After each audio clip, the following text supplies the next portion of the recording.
Él es Mario Alonso Martínez Cordero, de la UNAM y vía Sinapsis. Su plática se titula Los simbolismos del altar como mapa de la geografía espiritual dentro de la cultura mazateca. Eh, Él es miembro del colectivo Vía Sinapsis, colectivo encargado de organizar los congresos sobre sustancias psicoactivas en la UNAM. Eh, es miembro del Consejo Psiconauta del colectivo Mindsurf. Tiene una maestría en filosofía de la religión por parte de la UNAM, con un proyecto de tesis en torno a la hermenéutica de sueños y visiones, los vínculos entre lo onírico y lo sagrado. Así que, sin más por el momento, vamos a la plática de Mario Alonso Martínez Cordero.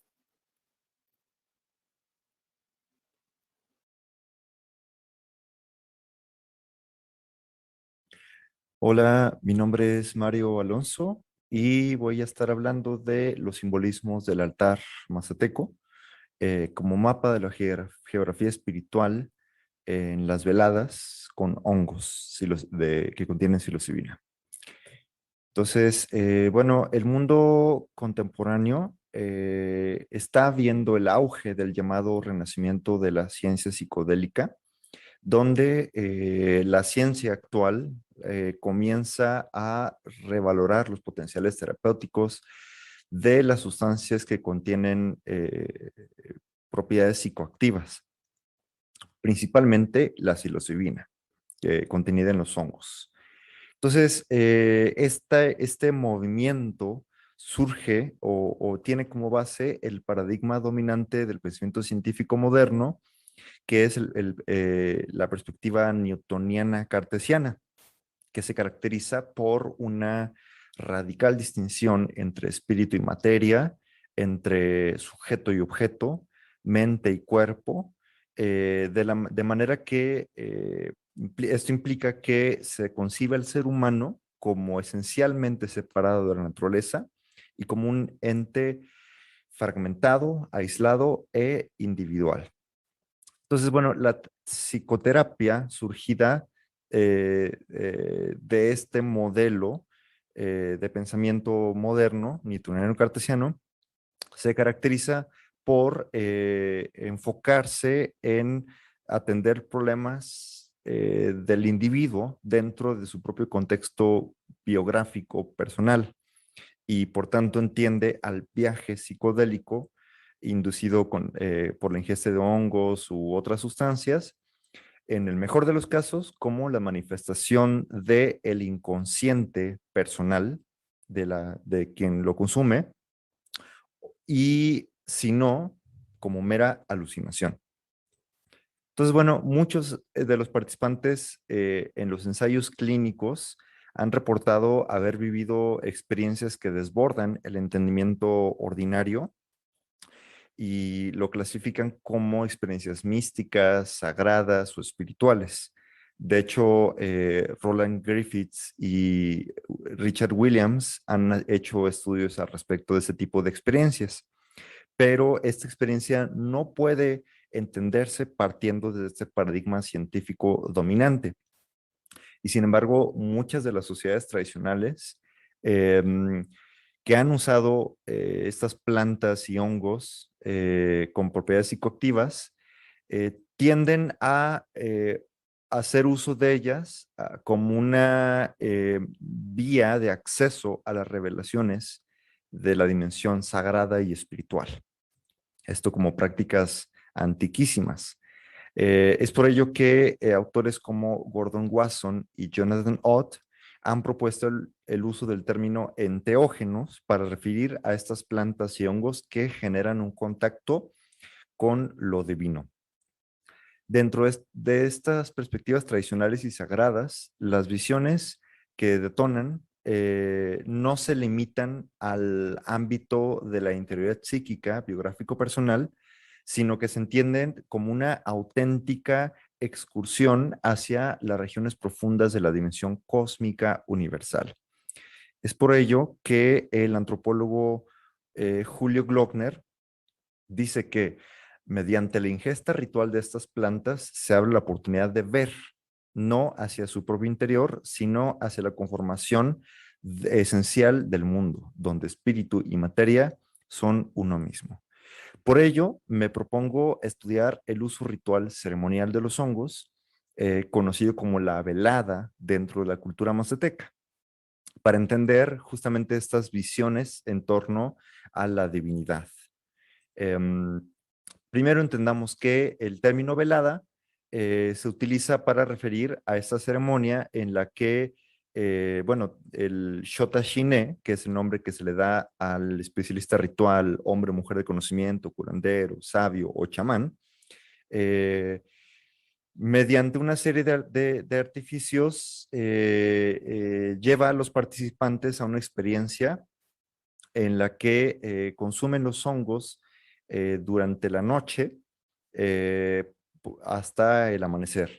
Por eso se reconoce como velada, porque los participantes se desvelan. Además que se utilizan distintas velas como herramientas sacramentales. Entonces,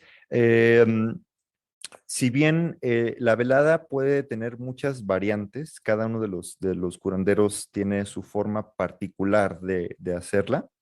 La mayoría de ellas consiste en que, bueno, digamos, básicamente se consagra a los hongos mediante la limpia con copal.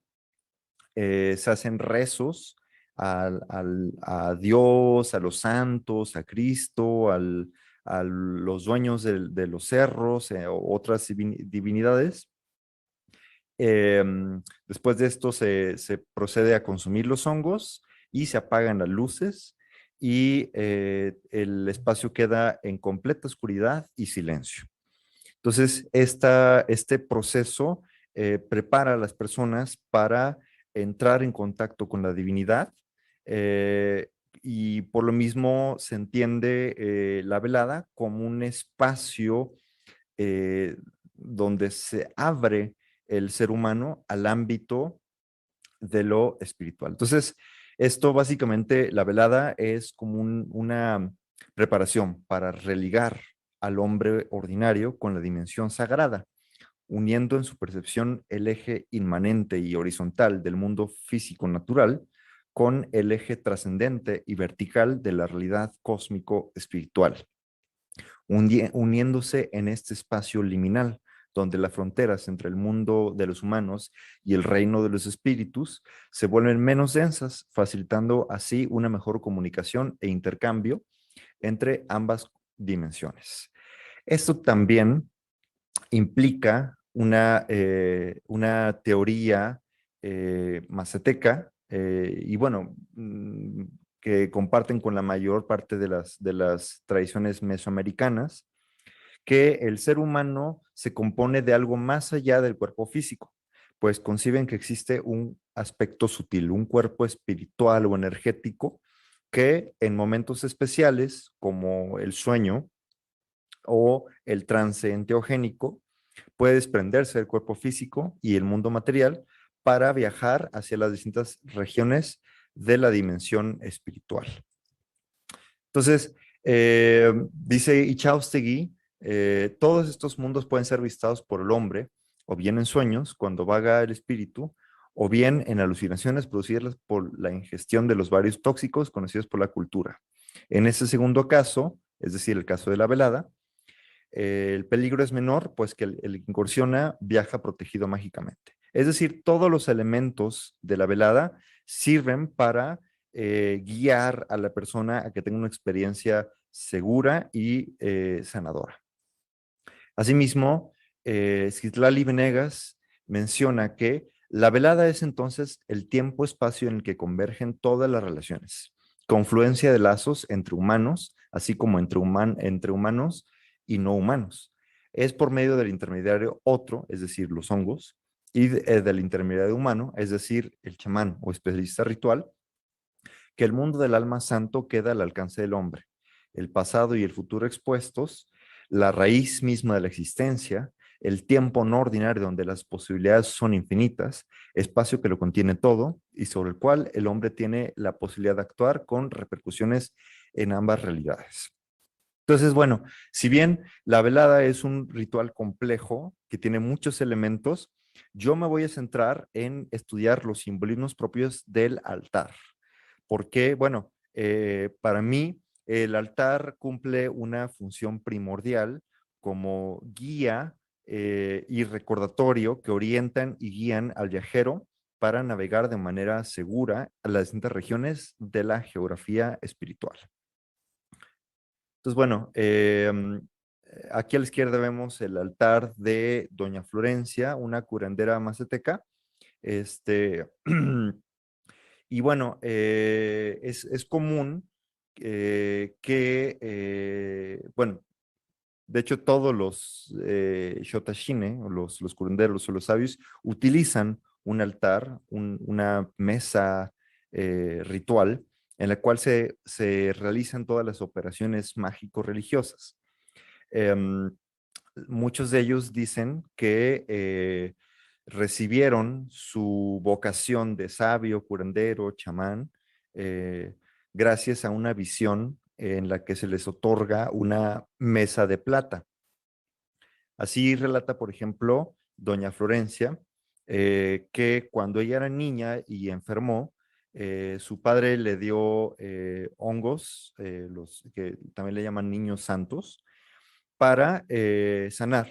Y ella en esta experiencia vio dentro de la velada que se le daban una mesa y dice, literalmente, leo, me dieron la mesa para trabajar con mi gente.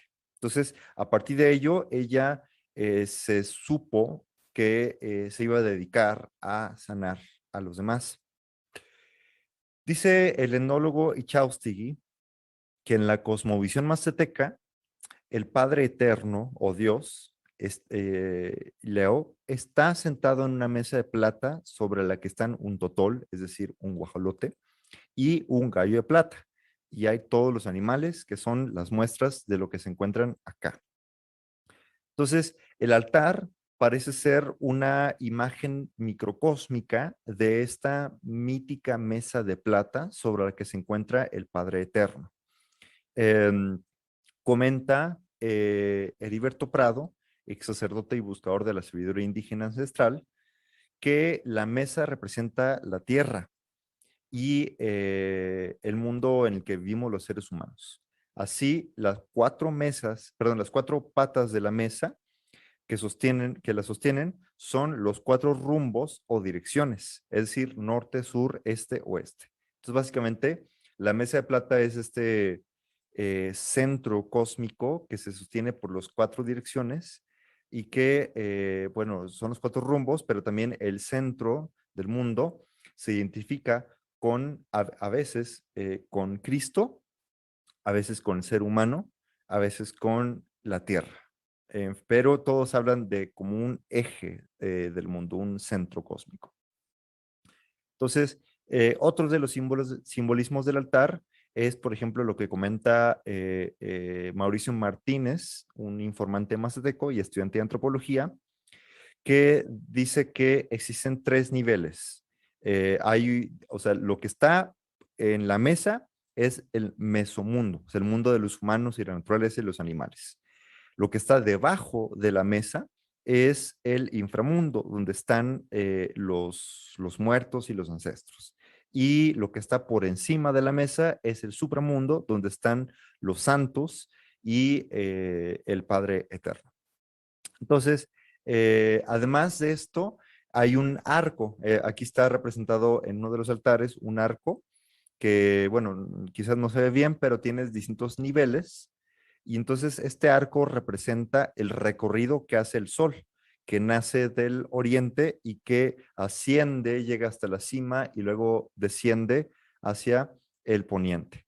Em, este recorrido del sol tiene varios niveles que algunos mazatecos dicen que son eh, siete cielos, otros dicen que son siete iglesias, hay algunos que dicen que hay siete arriba y siete abajo, otros mencionan que son 13 en total, pero bueno, en fin, por ejemplo, dice doña Florencia que son siete iglesias y que en la última está la casa de Dios, a la que hay que aspirar a llegar durante las veladas. Uno durante el viaje con los hongos puede subir varias iglesias, pero no llegar, pero a través de distintos procesos, a través de distintas veladas, uno puede poco a poco ir ascendiendo hasta llegar a la última. Y dice, en la séptima nos lleva hasta el templo grande donde nos dan la ropa blanca, como el bautizo. En fin, una representación de esta dimensión vertical implica justamente esto, ¿no? Como los tres mundos, abajo, en medio y arriba, y el recorrido del sol, que sube eh, y baja también, desciende y otra vez vuelve a subir. Es una noción cíclica de la temporalidad. Em, Ahora bien, tal como dice Lidia Manrique, la mesa de plata es el símbolo arquetipo de la mesa ritual donde el chamán realiza su práctica, pero también una representación del cosmos. Em, Esto nos da cierta luz al respecto de cómo entienden los mazatecos la divinidad. Bueno, en las veladas, los shotashine, los sabios o curanderos o hombres de conocimiento o especialistas ritual, llaman comúnmente a Dios o al Padre Eterno, pero a veces también llaman a los cuatro rumbos, a veces llaman al Chicontecosho, el dueño de los cerros, a los santos, a Cristo, entre otras entidades. Eh, pero bueno, aquí lo importante es saber que cuando se habla de Dios en la cultura mazateca, no se trata de la misma idea del Dios católico, que es un ser esencialmente distinto al ser humano. Aquí se trata más bien de una visión más ancestral de la divinidad, como una fuerza que todo lo atraviesa y que toma una infinidad de formas, cada rostro un aspecto de esa misma totalidad.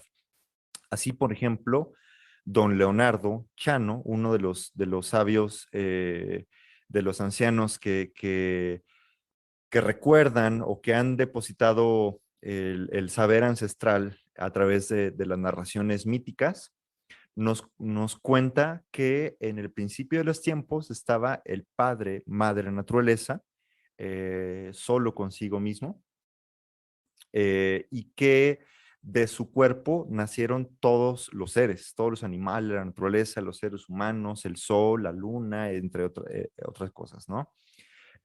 A su vez, Heriberto Parado dice, y leo esta cita, se trata de un solo organismo, pero cada parte tiene su guardián, así como la oreja y el ojo son partes del cuerpo total, pero cada parte se le llama de manera diferente. Hay diferentes nombres en cada caso, en cada lado, pero es una misma cosa.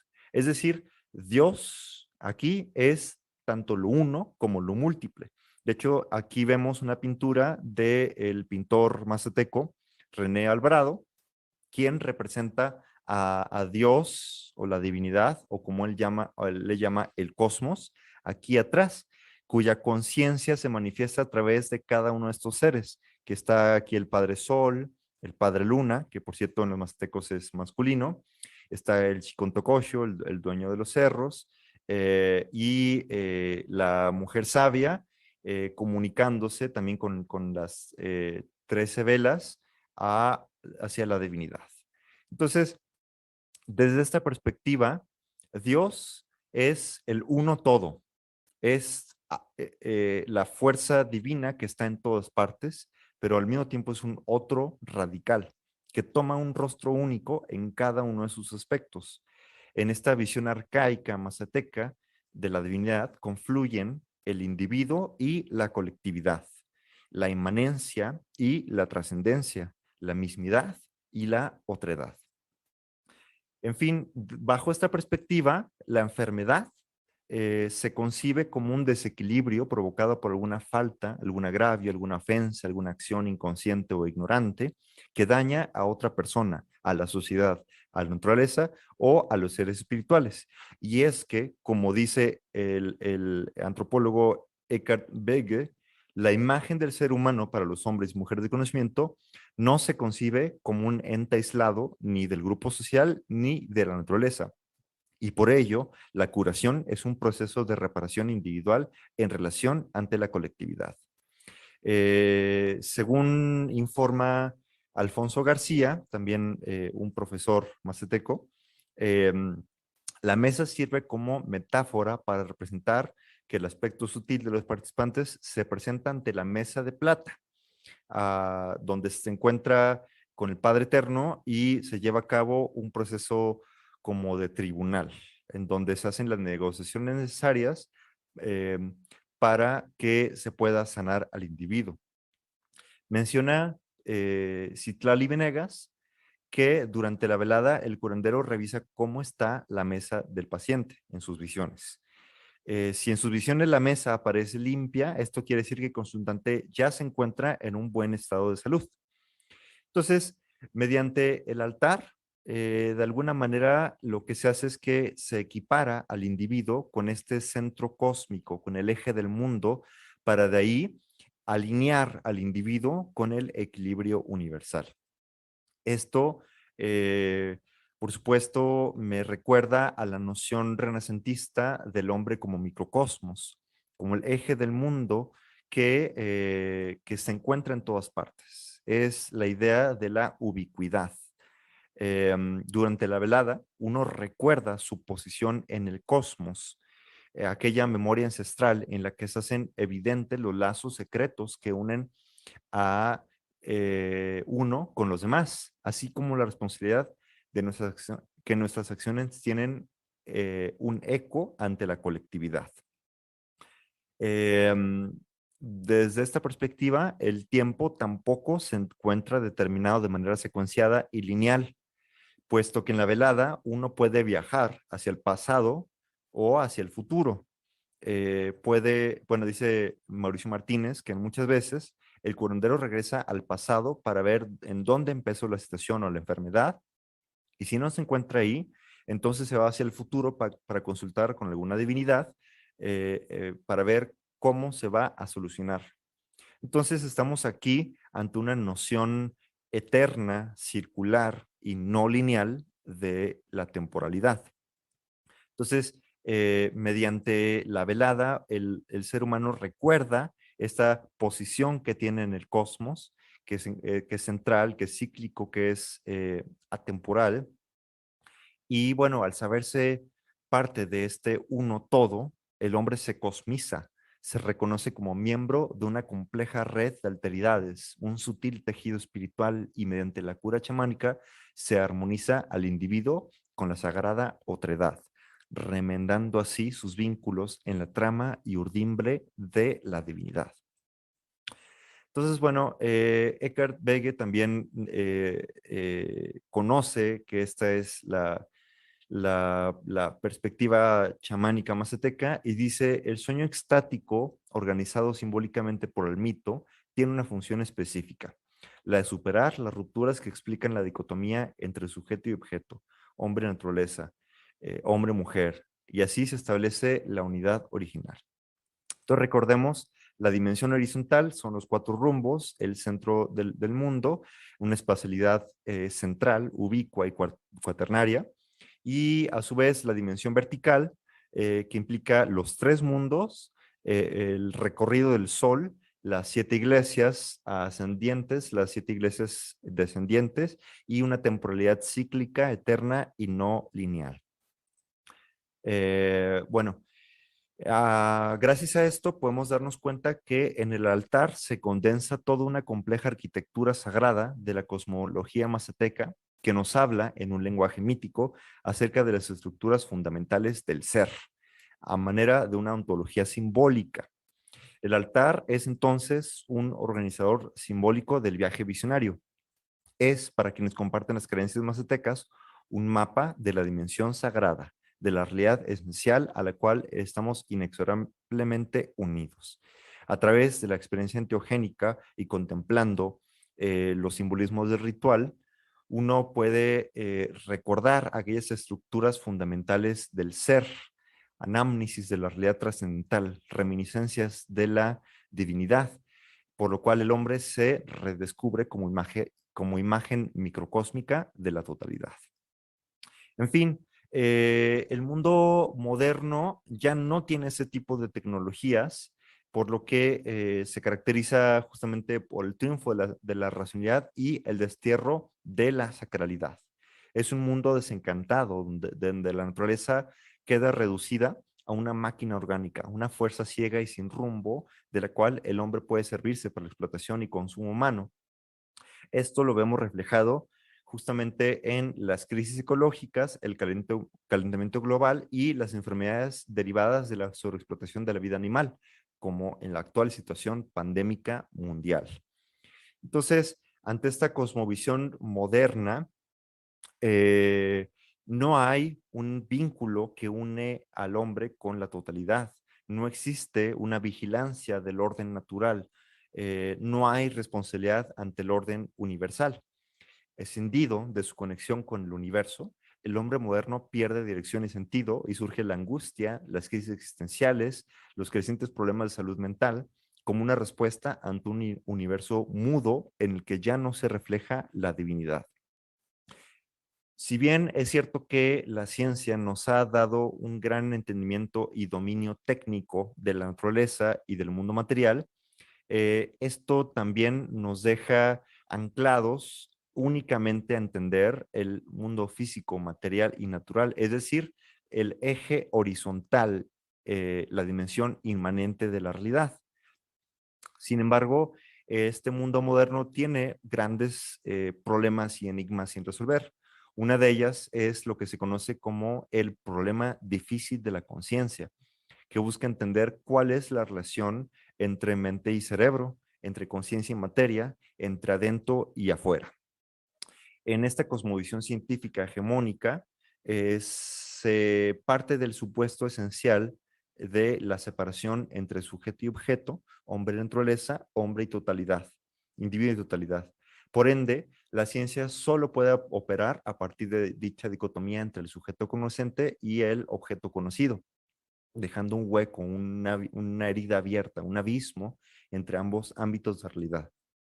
Dice Julio Glockner que el enigma que representa para la ciencia esa laguna es simultáneamente el misterio del que brota el pensamiento religioso.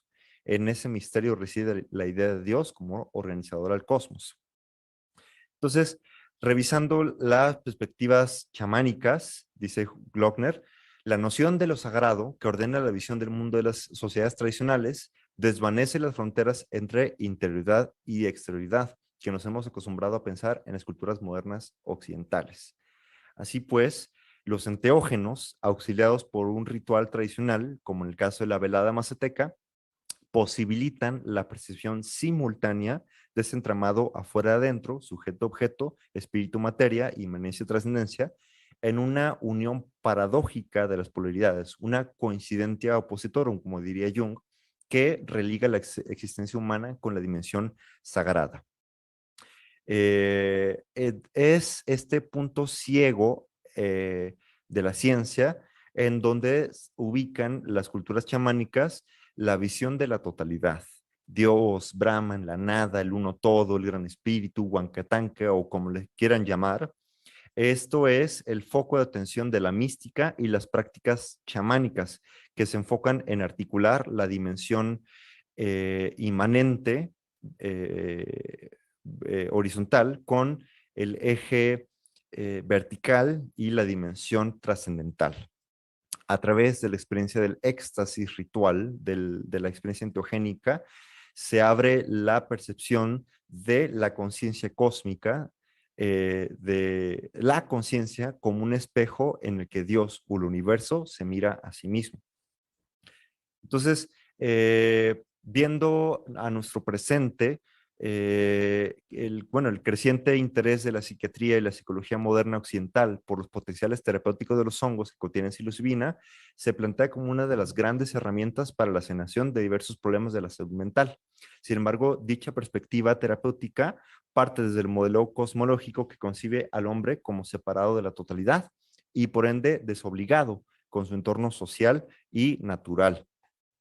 Desde este ángulo no podemos entender ni sanar nuestra verdadera herida primordial, en la que el hombre moderno, al perder su vista, a perder de vista su conexión con la totalidad, vive aún con una herida abierta, una herida primordial, que se refleja en el egoísmo e individualismo exacerbado, el consumismo, el vacío existencial, la creciente oleada de neurosis y problemas de salud mental, la contaminación del detrimento ecológico, la pobreza, la desigualdad social, entre otras toxicidades propias de una cosmovisión desacralizada. Así pues, lo que nos hace más urgente es justamente la reconexión con esta dimensión trascendental. El concepto de salud propio de las tradiciones chamánicas, como la cultura mazateca, implica estar equilibrado con la otredad radical, saliendo así del encierro individualista que hace el hombre sentirse aislado y por ende desconoce su responsabilidad y su conexión con las demás esferas de la realidad. Ante ello, me quedan algunas interrogantes. Partiendo del paradigma de la modernidad, ¿qué tipo de herida pueden las terapias psicodélicas sanar? ¿Qué podemos aprender de las sociedades tradicionales? ¿Qué papel juegan los enteógenos y las las rituales ceremoniales en la relación con la dimensión sagrada? ¿Cómo sería posible integrar la dimensión sagrada en las terapias modernas con hongos que contienen psilocibina? En la modernidad, al no tener un altar, ¿cómo podemos aprender a explorar la geografía espiritual? ¿Y es que acaso en la terapia moderna con enteógenos podría servir alguna especie de altar? ¿En dónde depositamos las memorias de nuestras incursiones en el terreno de la divinidad? Todo esto nos deja como enigmática y como misteriosa nuestra relación con las plantas sagradas. Esto es, mis queridos compañeros, lo que yo quisiera preguntar. Gracias.